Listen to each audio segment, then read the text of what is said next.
ရုတ်နိုင်ငံဟာအာဂါသစခန်းစီကိုထျန်းကျိုး30ကုန်တင်ရင်ကိုလွှတ်တင်လိုက်ပြီးအောင်မြင်မြင်ချိတ်ဆက်နိုင်ခဲ့ပါတယ်။ဒီခရီးစဉ်မှာအာဂါသရင်မှုတွေအတွက်လိုအပ်တဲ့ရိတ်ခါတွေအပြင်သူတေသီတွေကဖန်တီးထားတဲ့သရေသားလောင်းလို့ခေါ်ကြတဲ့သိပ္ပံစမ်းသပ်ချက်တွေလည်းပါသွားပါတယ်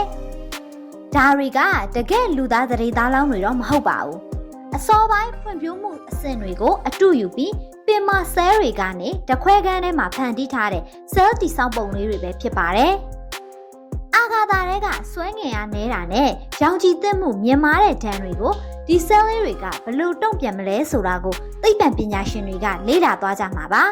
။ဒါအပြင်ရလဒ်တွေကိုနှိုင်းယှဉ်ကြည့်နိုင်မှုအတွက်ငါးနဲ့ကြွက်တွေရဲ့သရေသားလောင်းစမ်းသပ်ချက်တွေလည်းပါဝင်ပါတယ်။